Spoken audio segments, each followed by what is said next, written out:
이 하박국 선지자는 질문하는 선지자였습니다. 그런데 말이 질문이지 실제로는 투정을 부리고 실망감을 표현하는 것이었습니다. 하나님은 왜 일을 하지 않습니까? 왜 하나님의 백성들은 고난이 가득한데 악인들은 형통합니까? 라고 투정을 부리는 것이죠. 그럴 때 하나님이 대답을 한다면 간접적으로 대답하셨습니다. 2장 5절로 20절까지 말씀을 통해서 이 바벨론됨의 허망함을 말씀하시죠. 내용이 뭐냐 하면 너희들이 원하는 것은 이 바벨론화됨이 아니냐라는 것이죠. 강해지고 부유해지고 보란듯이 코를 납작하게 해주는 힘을 갖는 것, 다만 그것을 하나님의 손으로 받기를 원하는 것이 아니냐라는 것이죠. 그래서 바벨론하고 너희들이 다를 게 무엇냐? 너희들과 바벨론이 똑같다라는 것을 말씀해 주고 있는 것이죠. 세상과 하나님을 믿는 백성들의 목표가 삶의 목적이 또 동일하다라는 것이죠. 단 하나님의 백성들은 그것을 하나님께서 하나님의 손으로 주시면 좋겠다라고 말씀하시는 것입니다. 그렇게 말씀하시면서 그렇기 때문에 너희들의 삶을 세상으로 채우지 말고 하나님으로 채워야 하는데 너희들의 목표가 잘못된 것이 아니냐라는 말씀을 하시는 거죠. 이렇게 보여주십니다. 그러니까 이 하박국 선지자가 깨닫게 되고 경외의 즐거움을 알게 되는 것이죠. 하나님으로 채우는 것이 진짜 복이고 그래야 하나님의 백성이지 바벨론으로 채우는 것은 하나님의 백성이 아니다라는 것을 말씀해 주고 있는 것이죠. 그래서 하나님의 눈높이로 보게 만드는 것입니다. 그래서 2장 20절 말씀에 보면 그 앞에서 잠잠하라라는 것이죠. 이것은 바로 묵상하는 힘이 생기게 되더라는 것입니다. 왜냐하면 하나님의 시선으로 세상을 보는 눈을 보여주시는 것이죠. 등산을 좋아하시는지 모르겠습니다. 다른 여러 취미들이 있겠지만 특별히 등산을 좋아하는 사람들은 이 정신 건강이 좋다라고 합니다. 저는 이 계단 올라가는 것 자체를 싫어하는데 의외로 등산을 좋아하는 사람들이 체력이 좋고 정신이 맑다라는 이 연구 결과들이 있는 것을 보게 됩니다. 왜 그런가 봤더니 그들은 이 높은 산에 등산을 하며 올라가서 이 정상에서 이 땅을 바라보는 그 정상뷰를 보기 때문이라는 것이죠. 그러니까 정상에서 이 자신이 살고 있고 올라왔던 그 도시들을 바라보니까 내가 추구하던 것들이 아무것도 아닌 것처럼 보이더라는 것이죠. 지극히 내가 막 발버둥 치고 붙잡으려 했던 것이 개미처럼 작게 보이더라는 것이죠. 그래서 내가 저 점 같은 거 하나 아파트 한 채 얻겠다고 슬퍼하고 목숨 걸고 누구를 짓밟고 그런데 정상에 올라와서 정상뷰를 통해서 멀리 내다보고 그 아래를 바라보는 순간 내가 뭐 하는 거지 라는 생각들을 하면서 이 상대화 되어 버린다라는 것이죠. 그래서 하나님께서 하박국을 치유시키는 방법 또한 바로 이 정상뷰를 하박국에게 보여주시는 것이었습니다. 2장에 나왔던 이 물이 바다를 덮음같이 라는 표현이 있습니다. 물은 말씀을 상징한다라고 했죠. 그 바다는 세상이고 말씀이 세상을 다 덮어버리는 것을 보는 순간 낙심하고 좌절하지 않는다라는 것입니다. 왜냐하면 너무 큰 것을 바라봤기 때문에 일어서게 되고 힘을 내게 되더라는 것이죠. 그래서 이제 3장으로 넘어오면 이제 하박국 선지자의 기도가 시작됩니다. 질문을 통해서 원망과 한탄에서 이제 기도가 시작되는데 그게 3장이라는 것이죠. 이 3장 말씀을 보면 이 정상뷰를 바라봄으로 변화되어지는 이 세 가지 단계를 보여주고 있습니다. 그 첫 번째로는 이 기도가 터져 나오더라는 것이죠. 그러니까 질문하는 것이 아니라 이제는 기도로 원망의 기도가 아닌 터져 나오는 기도, 그 정상뷰를 바라본 사람에게서 나오는 기도가 하박국에게 시작되었다라는 것이죠. 그러니까 말씀 다음에 기도가 나오게 되는 것이죠. 1절 말씀에 보면 시기온옷에 맞춘 선지자 하박국의 기도라 했습니다. 이 시기온옷에 맞춘 기도라고 표현되어져 있는데 이게 사실 번역하는 사람들도 뭔지 모르니까 이렇게 그냥 원어 그대로 번역한 것 같습니다. 이게 시편 7편에 한 번 나오는 표현입니다. 시편 7편에는 이 시가요온이라는 표현으로 표현되어져 있는데, 이 시가요온의 복수 형태가 바로 이 시기오노시다라는 단어죠. 그런데 시가요온도 뭔지 모르니까 그렇게 써놨겠죠. 뭔지 모르지만 분위기상으로 이 말씀을 보니까 음악 기호였던 것 같습니다.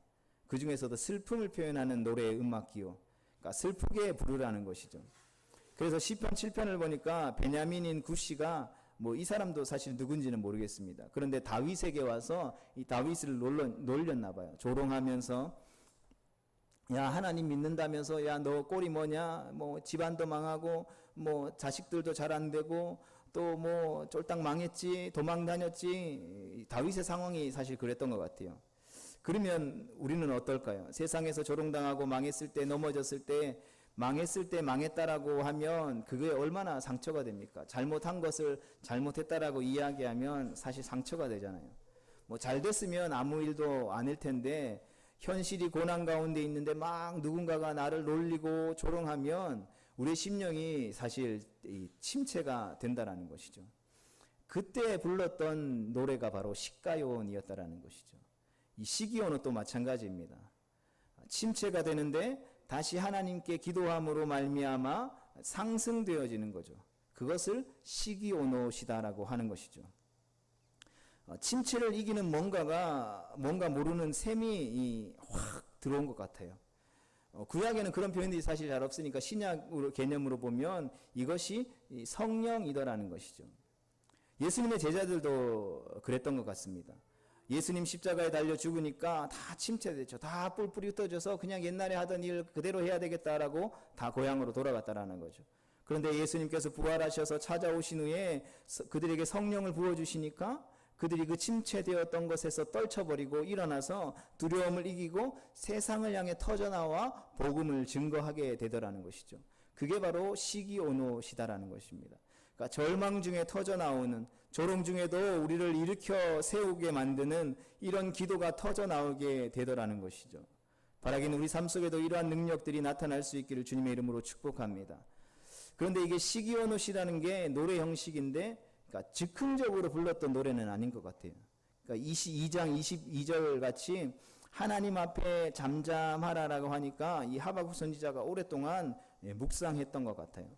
오랫동안 묵상하면서 이제는 침체를 딛고 일어나서 기도하게 되더라는 것이죠.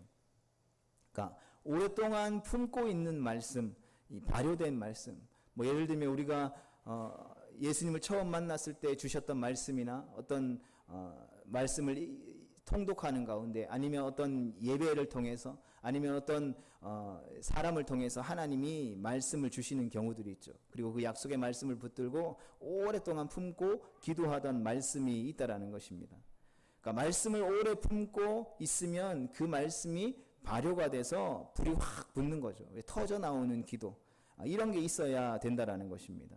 그래서 성도의 능력은 뭐 다른 어떠한 세상에서의 어떤 능력을 이야기하는 것이 아니라 바로 말씀을 묵상하고 말씀을 읽고 말씀대로 우리 입술을 통하여서 말하는 데 있다라는 것이죠. 그러니까 이렇게 발효된 말씀이 있어야 된다라는 것이죠. 그러니까 채워진 말씀이 능력이 된다라는 것이죠. 가나안 혼인잔치의 빈 항아리에 물을 채우라, 예수님이 말씀을 채웠을 때에 기적이 일어났잖아요. 그런데 채워진 말씀의 능력도 대단한데, 채워진 정도가 아니라 그 말씀을 묵상해서 발효된 말씀이라면 우리의 삶 가운데 얼마나 큰 능력을 나타내겠냐라는 것이죠. 그래서 그리스도인은 1차적으로 채워진 말씀의 능력을 가져야 한다는 것이죠. 끊임없이 말씀을 채워야 한다는 것입니다. 그러나 채우는 것보다 더 중요한 것, 우리가 한 단계 더 나아가야 하는 것은 발효된 말씀이 있어야 한다는 것이죠. 시기오노, 그러면 묵상된 말씀을 의미하는 것입니다. 시편 1편에서도 나오는 것처럼 여호와의 말씀을 주야로 묵상하는 자가 성경은 복이 있다라고 말씀해 주고 있는 것이죠. 그래서 발효된 말씀을 갖고 있는 시기오노, 슬픔 속에서 말씀을 묵상함으로 말미암아 발효됨으로 터져나오는 기도라는 것이죠. 이게 인생을 승리로 이끄는 승리의 길이라는 것입니다. 또한 이런 기도가 우리의 삶에 넘칠 수 있기를 주님의 이름으로 축복합니다. 두 번째 내용은 뭐냐 하면, 이렇게 터져나오는 기도 다음에 이 감탄하는 찬양이 있다라는 것이죠. 본문 2절 앞부분에 읽어보면 여호와여 내가 주께 대한 소문을 듣고 놀랐나이다 했습니다. 놀랐다라는 표현 감탄했다라는 것이죠. 그러니까 소문이라고 되어 있는데 이 소문보다는 이 말씀에 가깝습니다. 그러니까 하나님의 말씀을 듣고 그가 놀랐다, 감탄했다라는 이것이죠. 그러니까 감동을 표현하는 의미에서 감탄이라는 것이죠. 그러니까 내 속에 받은 감동을 표현하는 감탄, 감탄적인 찬양이 터져 나오게 되더라는 것이죠. 하나님을 바라봄으로 인해서 자신의 삶에 놀라운 일들이 일어나니까 감탄해서 감동해서 찬양하게 되더라는 것이죠. 그러니까 행복이라는 것은 내 안에서 만들어지는 것이다라기보다는 공유할 때 생기는 것 같습니다. 그러니까 하나님을 기뻐하면 그 기쁨이 내 기쁨이 된다는 것이죠. 기쁨은 그래서 공유한다라고 할 수 있습니다. 공유할 때 기쁨이 일어난다는 것이죠. 그래서 그것이 행복이 된다는 것입니다. 그러니까 우울증을 앓는 사람들의 특징은 이 정서 공유의 능력이 부족할 때 일어나게 되죠. 그러니까 정서를 공유할 줄 모른다라는 것이죠. 그러니까 쉽게 말해서 감탄하지 못한다라는 것입니다. 그런가 보다 하고 공감하지 않는다라는 것이죠. 그러니까 그만큼 행복이 줄어들게 되는 것이죠. 그런데 작은 것도 별거 아닌 것도 이 사람에게 공유하고 저 사람에게 공유하다 보면 얼마나 많은 기쁨과 행복이 임하게 되느냐라는 거죠. 그러니까 제일 큰 것은 하나님을 기뻐하는 것이 우리의 힘이라고 느헤미야의 말씀해주고 있잖아요. 그러니까 하나님의 기쁨이 내 안에 밀려오니까 그 기쁨을 말할 것도 없다라는 것이죠. 그러니까 우리는 감탄을 먹고 산다라고 그럽니다. 이 어린 아기들을 키우고 다 경험해 보셨겠지만 자녀를 키우다 보면 아기가 이렇게 옹알이 하다가 어느 날 갑자기 엄마 하면 다 천재 났다고 그러잖아요. 좋아하고 여기 전화해서 엄마 했으니까 엄마 동영상 찍어서 남들한테 보여주고 자랑하고. 그런데 애가 엄마라는 정확한 표현을 알아서 엄마라고 했겠습니까? 얼떨결에 엄마 했는데 애가 좋아하니까 엄마 했는데 좋아하니까 아빠도 해주고 또 말 배우는 이유가 그래서 감탄을 해주기 때문에 배운다라는 것이죠. 그러니까 감탄하면 다 따라하게 되더라는 것이죠. 여기서 못 걷는 사람 없잖아요. 하지만 아기들이 걸을 때에 일어났다 걸으면 뒤뚱뒤뚱 걷는 모습 보면서도 장군감이라 그러고 한 걸음 떼니까 감탄하고 또 한 걸음 걷고 두 걸음 걷고 어느 순간 뛰면 진짜 육상 선수 된 것 마냥 기뻐하고 온 집안이 다 쓰러지는 것이죠. 그러니까 감탄의 능력이라는 게 바로 이런 것이라는 것이죠. 그래서 감탄은 표현하는 것이다라고 할 수 있습니다. 그러니까 찬양한다라고 하는 것은 하나님에 대해서 우리가 감탄한다, 표현한다, 하나님이 내 삶에 행하신 그 일들을 작은 일일지라도 그것을 찬양을 통해서 계속해서 고백하고 선포하고 감탄하다 보면 하나님의 기쁨이 내 안에 임하게 된다라는 것이죠. 그 하나님의 기쁨이 내 안에 임함으로 말미암아 세상이 줄 수도 없고 알 수도 없는 참된 행복이 우리 안에 밀려오게 되더라는 것이죠. 오늘 말씀이 바로 이것을 이야기해 주고 있는 것입니다. 하박국이 주님의 말씀을 듣고 내가 감탄했습니다. 찬양했습니다. 그러니까 하나님의 인재가 나타나게 되고 능력이 나타나게 되더라는 것이죠. 그 모습들을 오늘 보여주고 있다라는 것입니다. 그러니까 스포츠를 볼 때도 마찬가지잖아요. 반응하면서 봐야 된다. 더 재밌어진다라는 것이죠. 그래서 이 경기장을 가는 거죠. 사실 저는 이 배구를 별로 좋아하지 않거든요. 즐겨 보거나 자주 접하지를 못해서 그런지 별로 좋아하지 않은 스포츠인데 현수막도 붙었더라고요. 이제 구미에서 무슨 배구 대회 한다고 사람들 오라고. 근데 이렇게 SNS에 인터넷에 올라온 이렇게 사진들을 보니까 그 박정희 체육관 꽉 찰 정도로 사람들이 있고 응원하는 영상들도 이렇게 보이더라고요. 그러니까 스포츠는 반응하면서 봐야 더 재밌는 것 같습니다. 저도 딱 한 번 보러 간 적이 있는데 TV로 볼 때는 별로 재미없었는데 가서 보니까 이상한 풍선 다니면서 선물도 주고 같이 응원도 하니까 재미있어지더라고요. 그래서 경기장에 우리가 스포츠 경기를 보러 가는 거죠. 오래된 이야기지만 2002년 월드컵 때 다들 경험해 보셨으리라 생각합니다. 내가 축구를 좋아하던 좋아하지 않던 2002년은 우리에게 뜻깊은 시간이었죠. 전 국민이 거리마다 집집마다 다 감탄했잖아요. 그래서 아파트에 막 소리 지르고 떠나가는 소리가 들리고 막 서로 부둥켜 안고 기뻐하고 즐거워하던 일들이 있었다라는 것이죠. 그때 전 국민이 공동의 감탄을 했잖아요. 그때에 이 심리학자들이 연구해봤더니 전 국민이 치유됐다 그럽니다. 그래서 어떤 사람들이 한국 사람들의 심리를 표현할 때에 월드컵 전과 이후가 달라졌다. 그러니까 월드컵 4강에 진출한 이후에 온 국민이 거리에 모여서 감탄하고 즐거워하고 기쁨을 공유하다 보니까 행복감이 생기게 되고 기쁨이 넘치게 되고 대한민국 국민이라는 자부심이 생겨나게 되더라는 것이죠. 그래서 2002년 전에 태어난 사람들과 이후에 태어난 사람들이 다르다라는 것이죠. 이것이 감탄의 능력을 보여주는 예라고 할 수 있을 것입니다. 그래서 하루에 얼마나 우리가 감탄하고 그 감탄을 표현을 하느냐가 우리의 삶의 능력이라는 것이죠. 여러분 얼마나 감탄하십니까? 아침에 일어나서 하나님 앞에 오늘 하루도 나에게 허락해 주셔서 하나님 감사합니다 기도하고 오늘 우리에게 주신 말씀을 읽고 또 그 말씀 앞에 아멘하고 감탄하고 하나님 이 말씀을 통해서 하나님 믿음으로 살아가겠습니다 라고 하나님 앞에 기도하는 그 시간들을 통해서 하나님의 능력을 공유하니까 우리의 삶이 살아나게 되더라는 것이죠. 그러니까 우리의 마음이 생명이 흘러나온 우리의 마음이 그 하나님의 살아있는 생명의 말씀을 통해서 살아나는 능력을 경험하게 되더라는 것이죠. 그러니까 하나님의 능력 가운데에 바로 이러한 능력이 가득할 수 있기를 주님의 이름으로 축복합니다. 그리고 여기서 부흥이라는 표현을 썼는데 이 부흥이라는 단어는 그냥 우리가 말하는 숫자적인 부흥을 말하는 것이 아니라 이 마음의 부흥을 말하는 것이죠. 새로워지는 것, 다시 일어서게 되는 어떤 마음의 부흥들. 잠언 4장에도 나오죠. 4장 23절에 마음을 지켜라.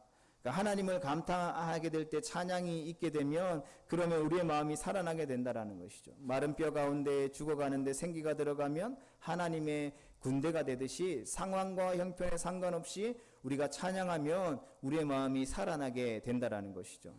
그래서 감탄적인 찬양을 하면 우리의 마음이 살아나게 된다라는 것이죠. 이 하박국 선지자가 그 이야기를 해주고 있다라는 것입니다. 바라기는 우리의 마음도 이러한 감탄적인 찬양을 통해서 날마다 살아나고 회복되어질 수 있기를 주님의 이름으로 축복합니다. 빌립보 감옥에 갇혔던 바울과 실라가 찬양할 때에 옥토가 움직였다. 회복된 것이죠. 마음이 회복되어 찬양했더니 임재를 통해서 진동이 나타나게 되더라는 것이죠. 이처럼 하나님의 정상뷰를 바라보면 기도가 터져 나오게 되고 그 다음에 감탄적인 찬양이 터져 나오게 된다라는 것이죠. 세 번째 마지막 현상은 멀리 바라보게 되니까 영적인 지구력이 생긴다라는 것입니다. 지구력하고 인내력 비슷한 말일 수 있는데 지구력이 더 좋은 말인 것 같습니다. 왜냐하면 눈앞에 보이는 것은 진노라는 것이죠. 그러니까 하박국 눈앞에 보여 있는 것은 잔치가 벌어진 것도 아니고 평안한 곡식들이 막 널려 있고 들판이 휘어져 있는 그런 모습들을 보는 것이 아니라 진노라는 것이죠. 진노인데 진노 너머에 구원이 보인다라는 것입니다. 그러니까 진노 중에 긍휼, 하나님의 불쌍히 여김을 바라보기 때문에 우리에게 지구력이 생깁니다라는 그 이야기를 하는 것이죠. 본문 2절 말씀 읽어보면 여호와여 내가 주께 대한 소문을 듣고 놀랐나이다. 여호와여 주는 주의 일을 이 수년 내에 부응하게 하옵소서. 이 수년 내에 나타내시옵소서. 진노 중에라도 긍휼을 잊지 마옵소서. 아멘. 그러니까 상황은 이런 거죠. 그러니까 아직 바벨론 포로로 잡혀간 것은 아닙니다. 아직 여호야김 왕 때이기 때문에 포로로 끌려가기 전. 그러니까 여기서 이 하박국이 이야기하고 있는 부흥이라는 것은 이 두 가지를 다 포함하고 있는 것이죠. 그러니까 포로로 붙잡혀 가는 것, 이것도 부흥이고 포로로 붙잡혀 갔다가 다시 돌아오는 것까지를 포함하고 있는 부흥을 이야기하고 있는 것입니다. 그래서 차마 부흥이라고까지는 말하기가 쉽지 못하다라는 것이죠. 누군가에게 집사님 이제 곧 망하게 될 겁니다. 그러지만 얼마 지나지 않아서 하나님이 다시 일으켜 주실 것입니다. 집사님에게 하나님의 부흥이 임하는 것입니다. 이렇게 말하는 게 사실 뭔가 좀 언밸런스한 이상한 표현이잖아요. 그래서 차마 부흥이라고까지는 말을 못하죠. 왜냐하면 끌려가는 것까지, 고통당하는 것까지, 고난당하는 것까지 포함해야 하니까.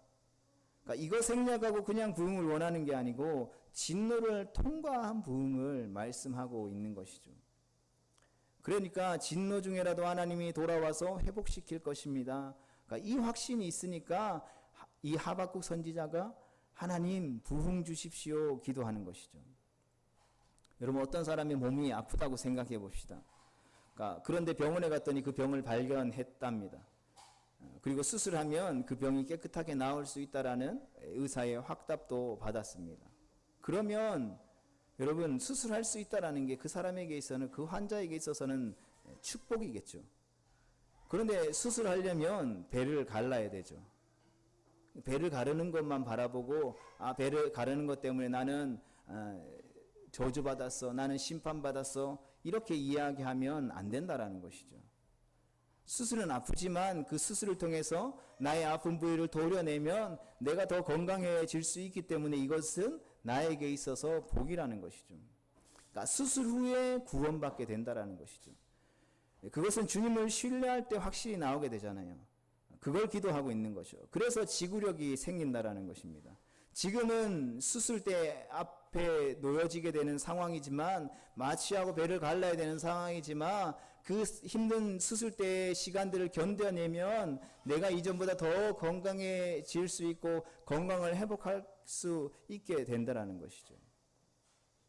왜 수술하고 있습니까? 완전히 낫기 위해서. 지금 이스라엘도 바벨론이라는 수술대에 올라가겠다라는 것을 이야기하고 있는 것이죠. 그게 바로 부흥이라는 것입니다. 그렇기 때문에 바벨론을 두려워하지 않는, 수술대를 두려워하지 않는 이유는 바로 그 뒤에 더 건강함이 우리에게 주어지기 때문에, 하나님의 구원이 이루어지기 예비되어져 있기 때문이라는 것이죠. 그래서 결국 우리가 믿음의 눈을 들어서 멀리 바라보는 믿음의 눈이 있지 않고는 주어진 바로 앞에 있는 상황과 형편을 바라보니까 원망하고 불평할 수밖에 없다라는 것이죠. 그러나 마지막 구원을 바라보면 이렇게 담대함이 있다라는 것이죠. 여러분, 성도들이 이 기도를 잘 못하는 분들이 계십니다. 기도를 못하는 이유, 여러 가지 이유가 있겠지만, 심리를 분석해 보면 예수님을 믿지만 이 한국 사회 안에서 아직 불교적인 사고방식에 사로잡혀 있는 분들이 많이 있다라는 것이죠. 그래서 불교적인 사고방식은 인과 응보의 방식이죠. 그러니까 삶의 고난이 오면 고난 너머의 구원을 바라보는 사람들은 고난을 이길 수 있다라는 것이죠. 그런데 불교적인 사고방식에 가로잡혀 있는 특징은 단편적이고 근시안적이라는 것이죠. 그래서 모든 것을 심판으로 보게 된다라는 것입니다. 예를 들어 자녀들이 잘못됐어. 그러면 내가 잘못해가지고 내가 전생에 죄를 지어서 자녀들이 잘못됐어. 우리 집안이 망하게 되면 내가 잘못해서 우리 집 망하게 됐어. 그러니까 하나님의 인과응보적인 생각에 사로잡혀서 모든 것이 심판으로 주어지게 된다라는 것이죠. 그래서 어려운 일이 생기면 오히려 우리가 기도를 많이 할 것이다라고 생각하지만 기도하기가 싫어진다라는 것이죠. 기도하면 기도 가운데 주님의 임재가 있어서 심판 이후에 구원을 바라볼 수 있게 되는데 그것을 감당 못한다라는 것이죠. 당장 그 심판에 우리의 시선과 생각이 함몰되어서 그 심판 이후에 구원을 바라보지 못한다라는 것이죠. 그러니까 교회 오기도 싫고 기도하기도 싫은 것이죠. 그래서 많은 사람들이 믿음이 연약하고 기도를 잘 못하는 사람들이, 이러한 불교적인 사고방식에 사로잡혀 있는 사람들이 문제가 생기면 교회에 나와서 하나님 앞에 붙들고 기도하는 것이 아니라 오히려 기도의 자리를 떠나게 된다는 것이죠. 그러니까 고난 중에 오히려 기도 안 하는 성도는 머릿속에 어떤 인과응보적인 사고방식 때문에 그렇게 될 수 있다는 것이죠. 그래서 우리의 생각을 완전히 바꿀 필요가 있다는 것입니다. 그러나 은혜를 아는 사람은 어떻습니까? 그 너머의 진노 중에도 긍휼을 베푸시고 불쌍히 여기시는, 우리가 그런 사랑받는 존재라는 사실을 아는 사람들인 것이죠. 그래서 하나님, 진노 중이지만 내가 심판 가운데 놓여있지만, 내가 잘못해서 심판 가운데 놓여있지만 하나님이 나를 사랑하시는 분이심을 내가 믿기에 그 진노 중에라도 하나님 나에게 긍휼을 베풀어 주실 것을 확실히 기도하는 것이죠. 주님 불쌍히 여겨주세요 하는 것이죠. 그러니까 하나님이 기적을 베풀어 주시는 것입니다. 주님께서 불쌍히 여겨주시면 병도 낫고 죽어도 살아나고 어떤 난관에서도 일어서게 되는 것이죠. 이것이 성경적인 긍휼이요 불쌍히 여김이라는 것이죠. 진노 중에도 그런 하나님의 은혜를 믿기에 우리의 신앙과 믿음이 흔들리지 않게 된다라는 것이죠. 우리가 잘 알고 있는 요한복음 3장 16절 하나님이 세상을 이처럼 사랑하사 독생자를 주셨으니 이는 그를 믿는 자마다 멸망치 않고 영생을 얻게 하려 하심이라. 그러니까 믿음은 구원받는다. 그 다음 3장 17절은 우리가 잘 모르죠. 그 17절 말씀을 잘 외우지는 않습니다. 17절 말씀을 보면 분명하게 말씀하세요. 하나님이 심판이 아니라 구원받기 위해서 예수님을 보낸 거다라는 사실들을 명확하게 말씀해 주고 있다는 것이죠. 그러나 예수님을 싫어하고 예수님을 믿지 못하는 사람들은 대부분 예수님이 심판주로 오신다, 죄에 대해서 언급하니까 심판만 보게 되는 것이죠. 그런데 그것이 아니라 심판 너머에 구원을 말씀해 주고 있는 것이죠. 구원의 심판의 하나님이시기도 하지만 심판의 하나님으로 우리 하나님이 끝나는 것이 아니라 이 구원의 하나님이시라는 거죠. 심판 너머에 구원을 말씀해 주고 있는 것입니다. 이 하나님의 사랑과 은혜를 기억하는 사람은 예수님을 영접하는 것이죠. 그런데 마귀는 끊임없이 우리를 죄책감에 사로잡혀서 예수님을 심판주로만 생각하게 되는 것이죠. 그러니까 교회에 나와서도 예수님을 믿고 예수님의 말씀을 들으면서도 기쁨과 즐거움과 평안함이 없는 거예요. 끊임없이 한 주간 내가 살았던 연약했던 죄의 모습들만 바라보고 그 죄의 모습들에 함몰되어서 하나님의 말씀 앞에 온전히 서지 못하게 된다라는 것이죠. 구원을 생각하지 못하고 사단은 끊임없이 우리로 하여금 바벨론만 생각하게 한다라는 것이죠. 바벨론 너머의 구원을 바라보게 하는 것이 아니라 바벨론에 머무르게 한다라는 것입니다. 하박국을 통하여서 말씀해 주고 있는 영적인 지구력은 이를 악물고 버티는 기다리자 이러한 믿음이라는 것이죠. 믿음은 진노 너머의 긍휼을 바라보는 영적 지구력에서 나오는 힘입니다. 이 믿음으로 살아가는 거룩하고 복된 성도들이 될 수 있기를 주님의 이름으로 축복합니다. 이게 능력이라는 것이죠. 여러분 히스기야를 잘 아시죠? 하나님 앞에 사랑받은 확신이 있었던 것 같아요. 39살 이 펄펄한 나이 왕으로 재위하고 있을 때에 그에게 죽을 병이 걸렸습니다.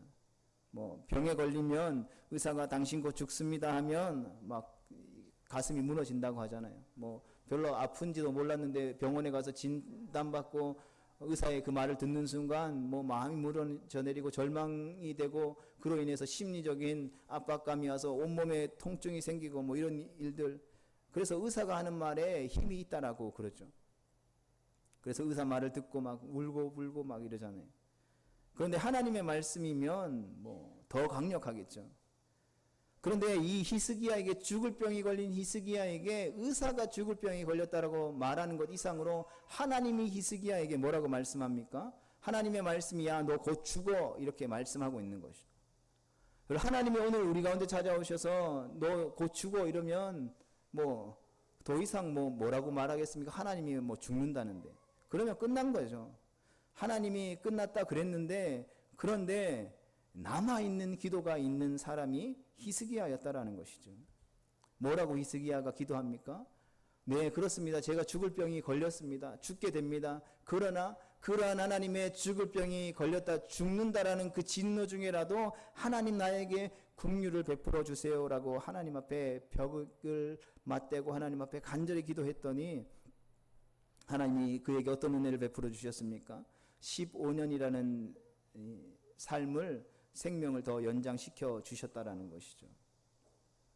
그러한 의미에서 이 히스기야 왕은 불쌍히 여김에 대한 능력을 아는 사람이었다라는 것이죠. 하나님이 끝났다 그래도 하나님이 멸망당했다 그래도 긍휼을 구하는 확신을 가지고 살아갈 수 있게 되기를 주님의 이름으로 축복합니다. 그래서 진짜 믿음의 사람은 생명을 포기할 수 없는 거라는 것이죠. 인생을 포기할 수 없다라는 것이죠. 진짜 하나님을 믿는 하나님의 백성은 좌절하고 낭망할 수 없다라는 것이죠. 오늘 이 말씀을 보니까 하박국에게 이 믿음이 생긴 것입니다. 정상뷰를 바라본 사람의 세 가지 단계, 질문하지 않고 이제는 터져 나오는 기도, 그 다음에 표현하는 거죠. 감탄하는 찬송이 있다. 그리고 그 다음에 진노 중에라도 국류를 바라보는 영적 지구력이 생기게 되었다라는 것입니다. 이게 우리가 오늘 읽었던 본문 3장의 말씀이죠. 그래서 3절부터 15절까지는 이 말씀을, 과거를 회상해 보는 것입니다. 구약에는 두 구원이 있죠. 출애굽했던 첫 번째 사건, 그리고 바벨론 포로로 붙잡혀갔다가 다시 귀환하게 되는 출바벨론 사건. 그렇게 말하진 않지만 이 두 가지가 있다라고 할 수 있습니다. 3절부터 7절까지는 출애굽에 관한 것을 설명하고 과거죠. 그러니까 하나님의 전능하신 능력으로 출애굽시킨 하나님이 또 다른 애굽 바벨론에 끌려간다 할지라도 우리를 출바벨론 할 것이다. 그래서 신의 산을 중심으로 하나님이 왕이시다. 그래서 왕이신 하나님이 우리를 구원해 주셨다. 그리고 나서 출바벨론의 말씀에서는 용사로 표현되시죠. 말도 타고 칼도 타고. 그래서 출애굽을 하셨던 하나님이 출바벨론 못 하실 것 같아? 당연히 하실 수 있지. 이걸로 노래하는 걸로 끝난다라는 것이죠. 그래서 3절부터 15절까지는 이 하박국의 자기 확신에 찬 노래라는 것이죠. 정리해보면 3절의 대만, 바란, 이게 시내산 쪽에 있는 지명의 이야기입니다. 7절의 구산과 미디안과 시내산 앞에 하나님 앞에 도열해 있는 모습을 표현하죠. 불덩이, 역병, 출애굽의 재앙들을 표현한 것이죠. 그리고 하나님의 능력을 말하고 있다라는 것이죠. 그래서 3절부터 7절 말씀을 읽어보면 시내산에 인자하신 하나님 앞에 벌벌 떠는 모습을 보여주죠. 출애굽이 가능했다 이거라는 것이죠. 그렇기 때문에 출바벨론도 가능하다라는 것이죠. 그리고 출바벨론을 시키실 하나님이 어떤 분이시냐? 바로 엘샤다이의 하나님, 전사의 하나님이시다라고 표현하고 있는 것이죠. 바벨론의 특징이 무엇입니까? 자기 힘을 신으로 여기는 이들이죠. 1장 12절에 나오는 것처럼 포로로 끌려가는 바벨론은 자기의 힘을 믿는 이들이야. 그런데 진짜 힘은 하나님을 믿는 데에 나오는 것이 진짜 힘이야. 하나님을 붙드는 것이 진짜 힘이야. 그러니까 이거 붙들고 믿음으로 살아야 해. 이게 찬송이라는 것이죠. 그러니까 바벨론을 힘으로 삼는 자들, 강신, 바다신 많죠. 포세이돈도 많고. 그래서 자연을 굴복시킨다라는 표현은 신들을 굴복시킨다라는 표현이라고 생각하시면 됩니다. 그런데 하나님은 전사 모든 신들을 파는 하나님이시다라는 것이죠. 그리고 15절에 예수님 생각이 나는 말씀이죠. 주께서 말을 타시고 바다 곧 큰 물의 파도를 밟으셨나이다. 예수님이 갈릴리 호수를 거닐으셨던 장면들이 나오죠.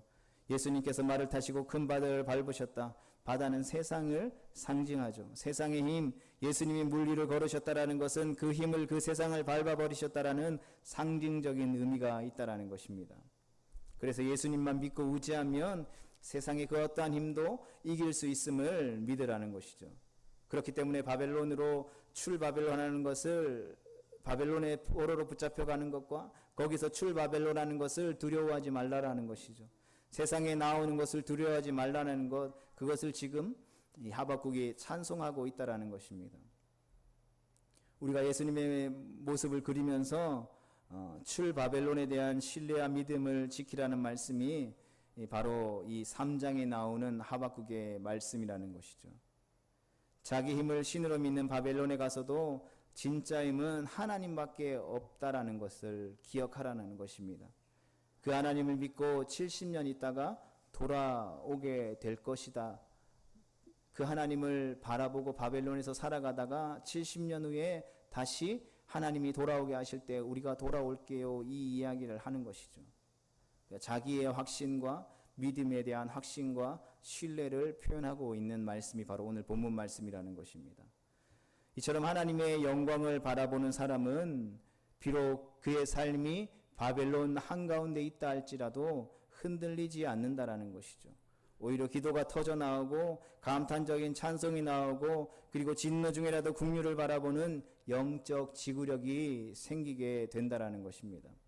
그래서 과거의 기억을 통해서도 힘을 얻고 미래의 환란이 있다 할지라도 그 환란을 넘어서 구원을 바라보기 때문에 믿음의 성도들이 담대하게 이 땅을 살아갈 수 있게 되더라는 것입니다. 바라기는 우리 모두가 그러한 복된 믿음의 성도들이 되어질 수 있기를 주님의 이름으로 축복합니다. 우리의 인생 가운데에 계속해서 고민되어지는 질문 앞에 다시 한 번 더 그 진노 중이라도 긍휼을 베푸시는 그 하나님의 사랑을 기억하며 우리에게 영원한 구원을 베풀어 주실 그 주님에 대한 확신과 신뢰로 오늘도 여전히 주님을 선택하고 주님이 걸어가신 그 영광의 길, 십자가의 길을 따라가는 거룩하고 복된 우리 모두가 되어질 수 있기를, 우리 산동교회가 되어질 수 있기를 주님의 이름으로 축복합니다.